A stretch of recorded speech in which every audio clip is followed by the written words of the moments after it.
Hello. So for this portion, future me is going to do a little bit of narration. Um, I was staying down here in Diamond Heights at the bottom of the recording screen here.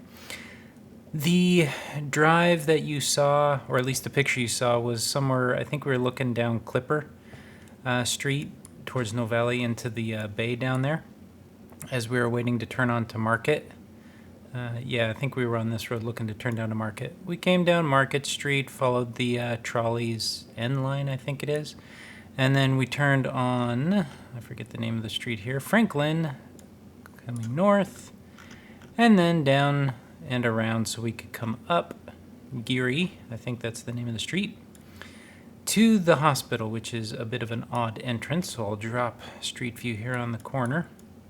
Yep, I remember seeing Tommy there. And this is the hospital. Pretty cool building. Drop-off is a little bit funky, though, because you have to go in this weird entrance right here. And that's, you come in, and then off to the right here is a little staging area for people to get in and out. And that was it. So it was a short 10-15 minute drive, and it was crazy. Like, I couldn't believe it was happening. I couldn't believe the morning had finally come, and like I'm walking into the hospital, and then I get to the front desk. I'm like, yeah, I'm here to check in for my surgery. I'm like, I don't even know what to say. Just like show up and check myself in. And it was just bonkers. And then they had me sign some paperwork, some cost estimates and things.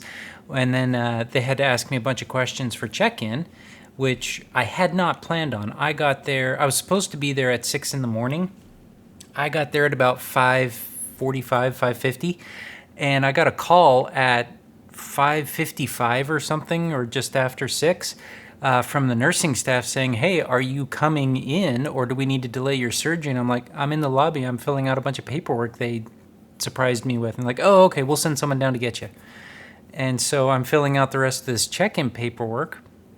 And then I signed the last document, which was really annoying because I'm left-handed and I couldn't write at the time with my messed up pinky. Still can't very well 6 months on. But they came out, collected me, gave me a name tag, and away I went. Went into the back, and there was a pre-op staging area. It's kind of a blur just because, not necessarily because of the medicine they put you on to knock you out, but just because so much was happening so fast and I was just exhausted, and it had been such a journey to get to that moment that I was just like blown away. But we went in the back. I don't remember if there was an elevator ride or not, but anyway, we went in the back, got into the pre-op room. They showed me where to put my clothes, my way overpacked backpack with a bunch of crap I never touched. Just kind of where to set myself up, and then get my gown on, and they said they'd be back in a couple minutes. So quickly rushed to strip, change, put on the little sockies and the open gown, and then climb into the bed and wait. Unfortunately, the nursing staff had to redo all of that check-in paperwork that I'd done at the front desk because I guess they didn't save it or something.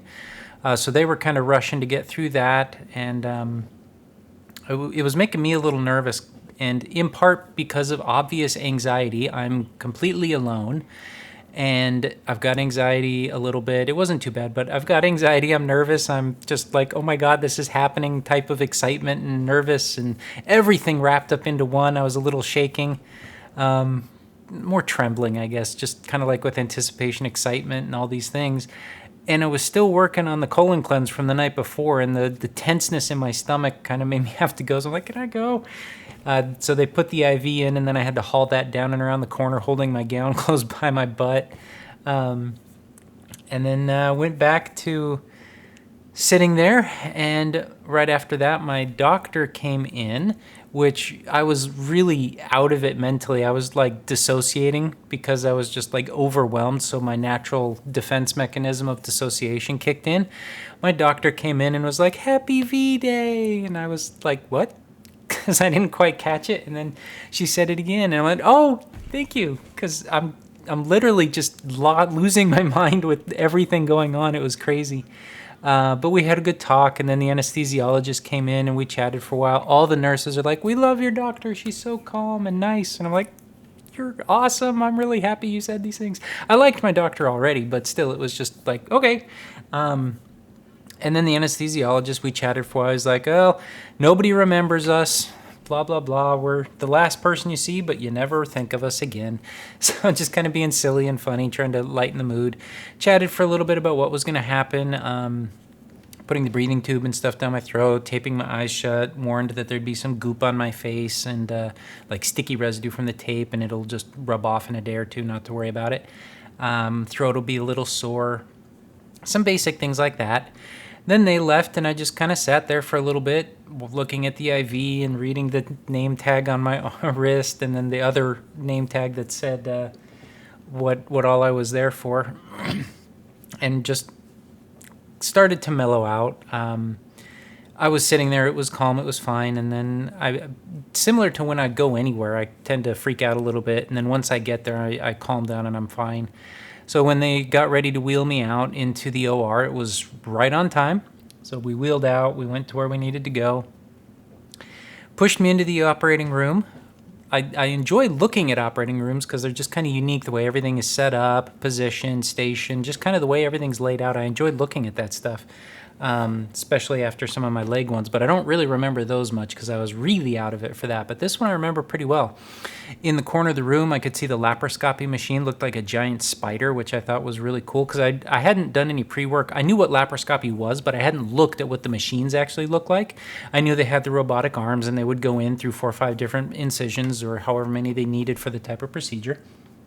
And then there'd be a little control base and all that stuff.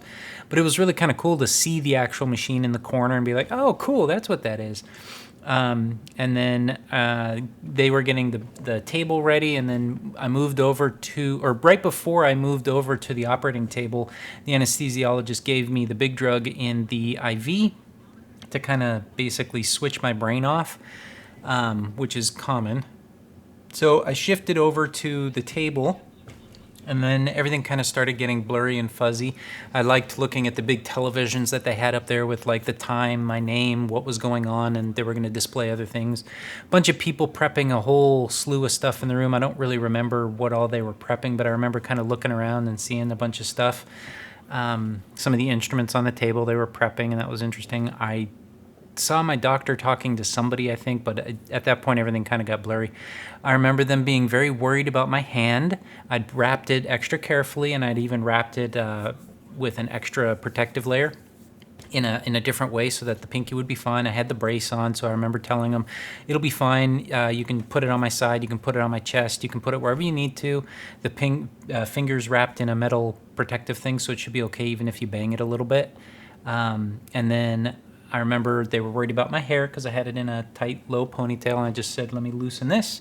And I got my head positioned, and then that was about the last thing I remember at that point, just kind of faded out.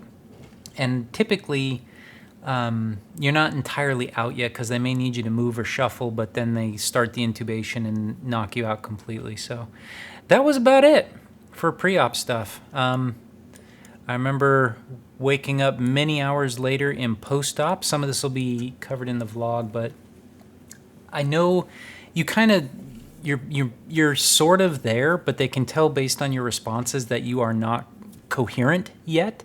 You can't actually respond to any questions properly. You're just kind of completely out of it. And they usually leave you in post-op for a little while until you become coherent enough, and that's basically when you are actually awake. You're groggy, you're out of it, but you are coherent, so they can ask a question, poke you to wake you up type of stuff. I remember a couple times I popped up and just saying how cold I was. I know operating rooms are very cold to help slow the flow of blood and other things, just kind of make it easier for them to do their jobs, but I was so freaking cold after I woke up in post-op the first 2-3 times, and they kept bringing me warm blankets, and then my ears were freezing, and my face was cold, and I had my mask. No, they gave me my mask back. I went in wearing my mask. I took it off, and then once they finished everything in there, they put my mask back on for me, which I thought was really nice, because I really didn't. I knew I would be immunocompromised at that moment for a little while, being weak from the surgery, and I just wanted to make sure I protected myself as much as I could. And I thought it was really nice that they put my mask back on for me. But I was so cold, And in some of the pictures and vlog you'll see here in a second, they had wrapped, and I continued to wrap like a little shawl, one of the warm towels around my head just to warm up, and it was good at that point. But then late in the afternoon, like the surgery was slated to last 4 to 5 hours, typically 4.5. I was in the OR at 7 a.m. on time to begin, and I didn't leave post-op until like closer to 4. The vlog tells exactly when I got back to my room because I don't remember at this point, but I was there for a long time trying to wake up and get going and all that good stuff. And then I became more coherent. They gave me a little bit of water. My throat hurt like hell. Not bad. It just felt like I had a really sore throat from a cough from the tube going down and all that. And then they wheeled me out to my room. Once I got to the room, said hi to the nurse, we changed ice packs, got all that stuff set up. We did that a couple of times down in post-op. I remember doing that once or twice. But then once in the room, they're like, okay, time to take meds. So I had to take a slew of pills, get some Miralax because they wanted my bowels to keep going. And then it was just like, okay, you need to rest. We'll be back a little while later with your dinner, and we'll go from there. And that's pretty much how it went. When they got me there, I told them where in my backpack my cell phones were and my charging cable. The bed had, I think, a USB-C port on it so I could get both my phones charged up. And it was nice at that point. So I'm recording this before editing the actual post vlog. So if there's anything else I need to add or say from some of that, I will jump in and say it at that point. The one other thing I will call out here was that night I kind of woke up after being out all day. My body's clock was a little screwed up, and they were in and out every 4 hours checking my vitals, which is normal. If you've ever been in the hospital, get ready for it. It's annoying. You are not going to sleep well. Sometimes they have a little door hanger you can put out that says, please let me sleep, essentially. But because I just had major surgery, and as we'll talk about in some of the vlogs, I had a few minor issues, I thought it was best that they kept coming in and checking on me, and I needed them to, because that was how I knew to change my ice pack as well. So I never asked them to stop coming in. But I remember I was up late one night and I was responding to emails on my phone, and my boss just sent me this message like, what the hell are you doing? Log off and feel better. I just thought it was funny. I was like, yeah, you're right. You know what? I literally just got out of surgery. It's time to go back to bed. But that's it. So hopefully you enjoy the rest of the series, and we will continue to chat as you catch up.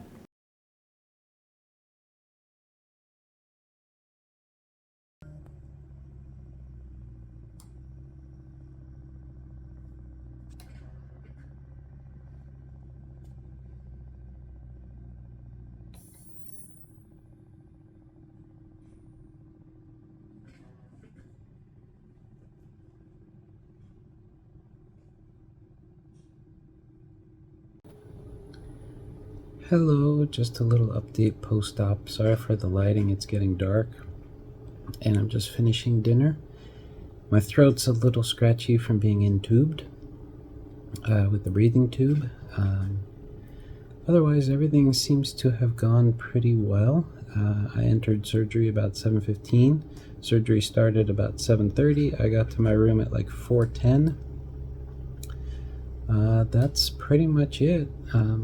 All the welcome tag, or the 5 texts from folks checking in on me made me cry because it really made me feel a lot better. I'm still really emotional. It's still really weird, like I still feel it, ghost feelings from what used to be there. In changing an ice pack, I saw it was smooth, and that made me very giddy and happy. Right now just dealing with soreness and rising pain. Anyway, just wanted to give a quick update for immediate post-op. I'm still really groggy and tired and bleh. So I'm going to finish my dinner, call some folks, and then sleep a lot. Bye.